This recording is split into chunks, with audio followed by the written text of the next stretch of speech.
নমস্কার বন্ধুরা, আপনারা সবাই দেখছেন সরকারি সংবাদ ইউটিউব চ্যানেল।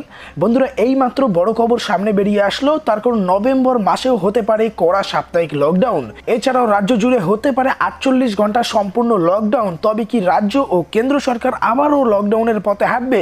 বিস্তারিত সংবাদে আমরা সবটাই জেনে নেব, কিন্তু তার আগে অবশ্যই ভিডিওটিকে লাইক করবেন, এরই সাথে লাল রঙের সাবস্ক্রাইব বাটনে ক্লিক করে বেল নোটিফিকেশনটা অল করে দেবেন। বন্ধুরা, আমাদের পশ্চিমবঙ্গ রাজ্যে সাপ্তাহিক লকডাউন থাকার ফলে কিন্তু করোনা সংক্রমণটাকে অনেকটাই কমিয়ে আনা হয়েছিল, কিন্তু দুর্গাপুজোতে লকডাউন না করার ফলে এই করোনা সংক্রমণ অনেকটাই বেড়ে গিয়েছে।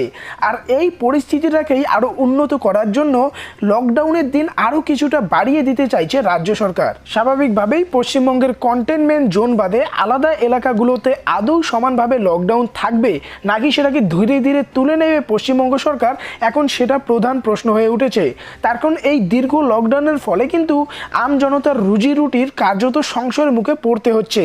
আর তাই এই পরিস্থিতিতে যদি লকডাউন ধীরে ধীরে হালকা করা না হয়, তাহলে কিন্তু প্রবল অসুবিধার মুখে পড়তে হতে পারে আম জনতাকে।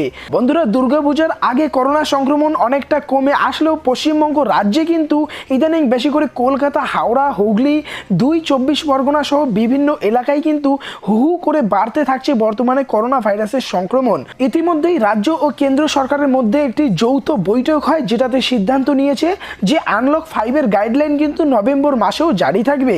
এরই সাথে যদি করোনা সংক্রমণের হার বেড়ে যায়, তাহলে কিন্তু রাজ্য ও কেন্দ্র সরকার পূর্ণাঙ্গ লকডাউনের পথে হাঁটতে বাধ্য হবে।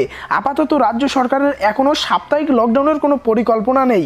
এরই সাথে বন্ধুরা, পশ্চিমবঙ্গে 48 ঘন্টার লকডাউন জারি থাকবে, এই ধরনের একটি ভুয়ো খবর প্রকাশিত হয়েছে। কলকাতা পুলিশ কিন্তু টুইট করে জানায় যে এই ভুয়ো খবরে কেউ বিশ্বাস করবে না, এটা সম্পূর্ণ ভিত্তিহীন।